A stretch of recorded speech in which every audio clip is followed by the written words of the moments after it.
কি দারুণ দেখতে না ঝুলাটা। এত সুন্দর গিফটটা দিল আমাদের দিদি। আগের দিন রাতে ফোন করে জানালো কালকে আমি যাচ্ছি আর তোর হাতে খাবো বিরিয়ানি। তাই আমি ঝটপট শুরু করলাম বিরিয়ানির তোড়জোড়। প্রথমেই ভালো করে চালটাকে ধুয়ে নিয়েছি।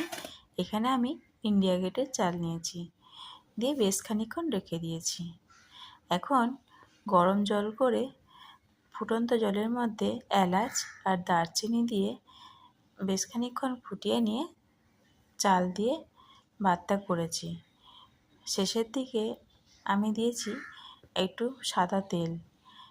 সাদা তেল দেওয়ার কারণে রঙটাও খারাপ হবে না আর ভাতটা একে অপরের গায়ে লেগেও যাবে না। এখন আমি ভাতটা ফ্যান গালতে দিয়েছি।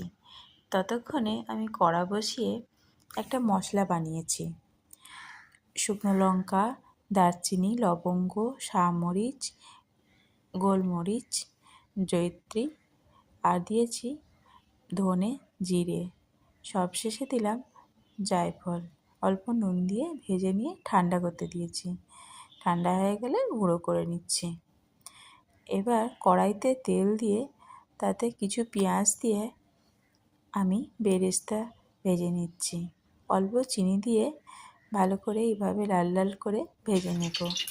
এবার পেঁয়াজটা তুলে আমি ওই তেলের মধ্যে আলু দিচ্ছি।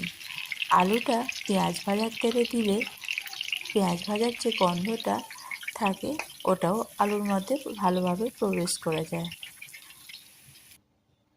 যাই হোক, আলুটা এগুলো তুলে নিলাম।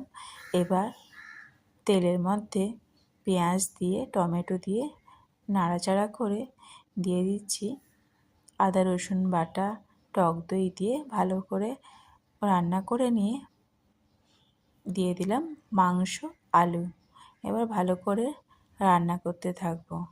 এখন পরিমাণ মতো নুন দিয়েছি আর দিয়েছি ওই মশলাটা অল্প পরিমাণে দিয়ে ভালোভাবে নাড়াচাড়া করে নেব। মাংসটা হয়ে এলে মানে কষানো হলে সবশেষে দেবো একটু ধনেপাতা। এবার একটা ডেচকিতে এইভাবে স্তরে স্তরে আমি সাজিয়ে নিয়েছি। এর সঙ্গে দিয়েছি একটু কাজুও।